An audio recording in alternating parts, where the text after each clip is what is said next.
Actuellement, il existe 16 races de braque. Le braque est européen depuis plusieurs siècles. Le XXe siècle l'a vu s'exporter vers d'autres continents et il s'est partout adapté. Au sud, il est présent en Italie, Espagne, Portugal, en France. Plus au nord, on le trouve en Angleterre,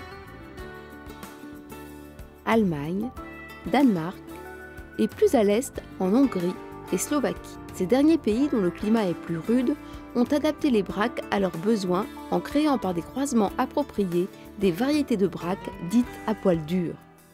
Nous avons dans cette salle un ensemble de peintures réalisées par le peintre Alexandre François Desportes, qui était le peintre des chasses de Louis XIV. Alors, Louis XIV est un chasseur à tir tout à fait passionné, et de goût, il aime mieux partir seul avec ses chiens couchants dans les parcs de ses résidences.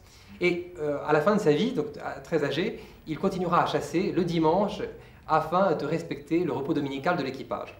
Et ses enfants, ses proches, vont être initiés d'abord à la chasse aux chiens couchants avant la vénerie. Et il apprécie ces chiens couchants qu'il veut connaître très personnellement. Donc en fait, il les introduit dans les appartements à Versailles.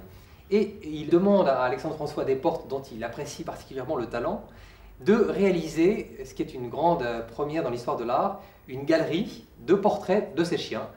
Alors, donc chiens couchants, parmi lesquels il y a essentiellement ces chiens braques qui sont issus des chiens blancs du roi. Les braques ont un style de travail en harmonie avec leur physique. Les chiens de plaine, fins et élancés, ont une quête étendue jusqu'à 400 mètres en ce qui concerne le pointer, chien de grande quête. Sa conformation optimise le travail de ses membres qu'il jette loin en avant et en arrière. Dans le haut de gamme des braques de grand sport, on attend un galop rapide, avec une tête au-dessus de la ligne de dos. Ces chiens, en plaine, peuvent tenir 2 heures à un rythme soutenu.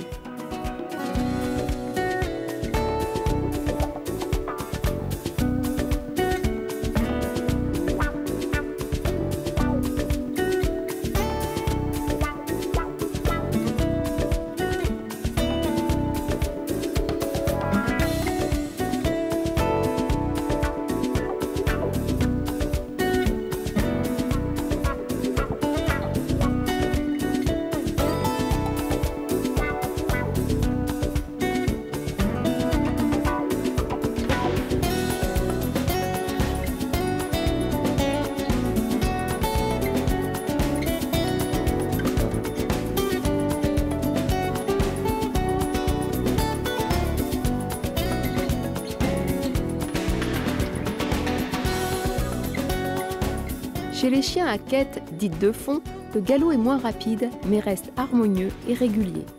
La tête est souhaitée au-dessus de la ligne du dos ou dans son prolongement.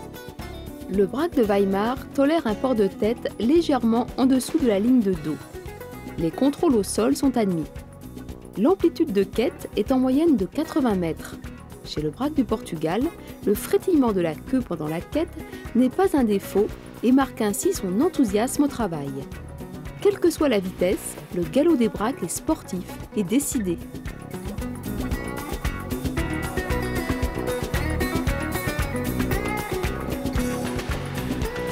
Les braques espagnols et italiens sont des cas particuliers qui chassent au trot.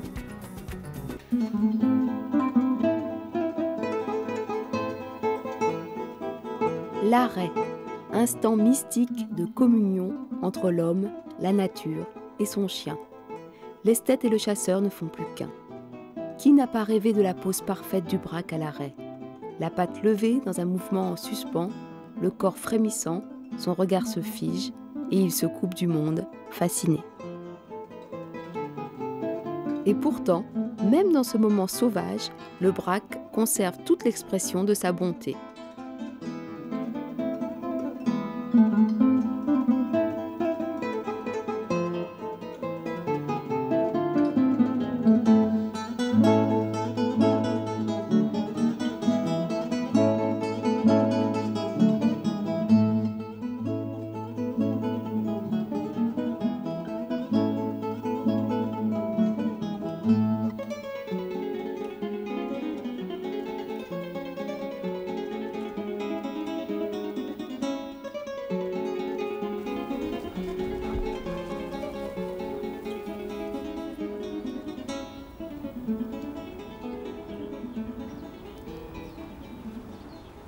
Idéalement, les braques arrêtent debout, la tête dressée franchement au-dessus de la ligne du dos ou tendue dans son prolongement.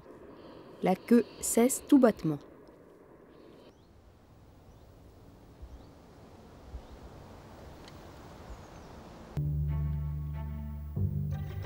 Le coulé des braques a la beauté sculpturale d'un bronze qui se mettrait en mouvement. Tous ses muscles sont tendus dans un seul but: approcher sans se laisser dépasser par l'émotion, maîtriser sa passion, rendre son grand corps plus petit et silencieux.